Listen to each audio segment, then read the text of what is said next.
नमस्कार मंडळी. आज फणसाची रेसिपी दाखवते आणि फणस कसा कापायचा ते आधी दाखवते.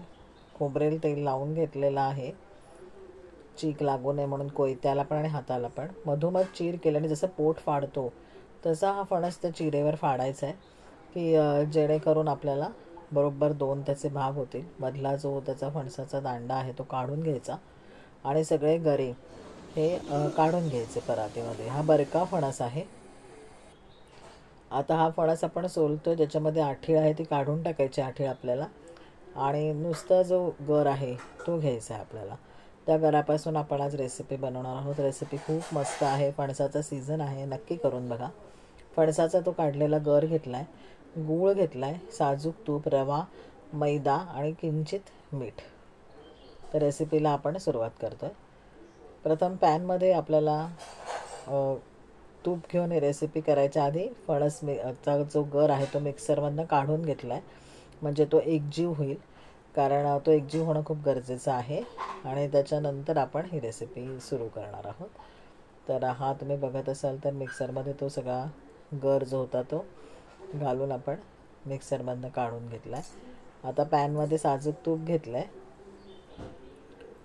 आणि या साजूक तूपमध्ये फार लागत नाही, अगदी अर्धा टीस्पून, लागू नये फणसाचा गर खाली म्हणून. आणि तो जो मिक्सरमधनं काढलेला जो गर होता तर तो आपण आता घेतला आहे आणि तो छान आपण परतून घेणार आहोत. तुम्ही बघत असाल तर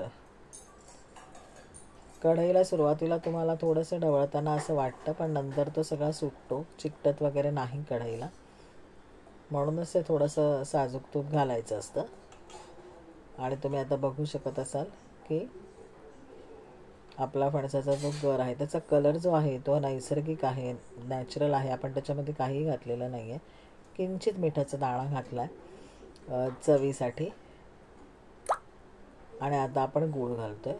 गूळ तुमच्या आवडीप्रमाणे घाला की किती फणस तुम्हाला गोड आहे आणि तुम्हाला किती गोड चालतं. तुम्हाला जर थोडं सॉफ्ट किंवा कमी गोड चालत असेल तर तुम्ही कमी घाला.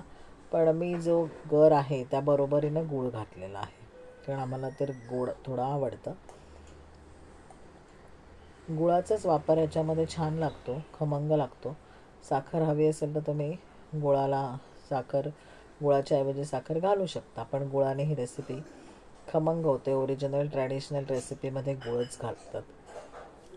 आणि हा आपल्याला आता गूळ एकजीव करून घ्यायचा आहे, वितळून घ्यायचा आहे.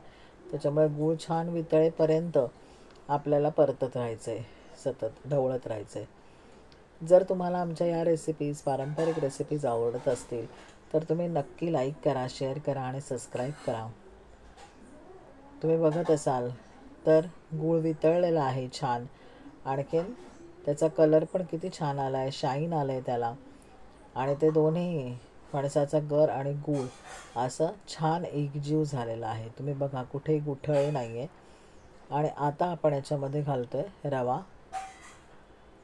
रवा जास्त घ्यायचा आहे आणि मैदा थोडा कमी घ्यायचा आहे. तुम्ही मैद्याला कणकेने सबस्टिट्यूट म्हणून वापरू शकता. मी मैदा घेतला आहे आणि हा मैदा आहे. आणि हे छान आपल्याला एकजीव करून थोडंसं कोमट झाल्यावर त्याचा घट्ट गोळा बनवून घ्यायचा आहे. आणि अतिशय छान रेसिपी आहे. मुलांना ही रेसिपी आवडते. सध्या फणसाचा सीझन आहे तर करून बघा. आणि हा तुम्ही बघत असाल तर छान असा गोळा मळून घेतलेला आहे. कलर हा नैसर्गिक आहे, कुठे हळद किंवा कुठलाही आर्टिफिशियल कलर वापरलेला नाही आहे. आणि थोडंसं एक 10 मिनटं रेस्ट द्यायची त्या गोळ्याला. आणि मग परत एकदा छान मळून घेऊन आपण इथे शंकरपाळ्या करणार आहोत. तर तुम्ही बघू शकता, सॉफ्ट आहे, छान आहे आणि छान मळलेला आहे तो. आता याच्या शंकरपाळ्या करायच्या आहेत आपल्याला फणसाच्या गऱ्याच्या. आणि शंकरपाळ्या केल्यात आणि त्या तळून घेतल्यात. तुम्ही बघत असाल, गॅस मंदच ठेवा, खूप असं जास्त गॅसवर या तळू नका. तेलामध्येच तळलेल्या आहेत मी. आणि ह्या फणसाच्या ज्या शंकरपाळ्या आहेत त्या खूप छान लागतात, टेस्टला खुसखुशीत होतात. आणखीन चवीला अतिशय सुंदर असतात. मुलांनासुद्धा कळत नाहीत की त्या फणसाच्या रसाच्या आहेत. आणि हा जो गर आहे असा तुम्ही काढून त्याच्या बऱ्याच रेसिपीज करू शकता. आपण त्या दाखवणारच आहोत. आणि नक्की करून बघा. आवडलं तर कमेंट सेक्शनमध्ये तुम्ही या रेसिपीज करत असाल तर नक्की सांगा. फणसाची अजून कुठली रेसिपी तुम्हाला बघायची असेल तर तीसुद्धा सांगा, आम्ही नक्की करू. आणि चॅनलला लाईक, शेअर आणि सबस्क्राईब करा. छान अशा मंद आचेवर या तळून घ्यायच्या आहेत. तुम्ही बघत असाल तर त्या छान फुगल्या आहेत. त्याचा कलर सुंदर येतो, ती चवीला खूप सुंदर लागते.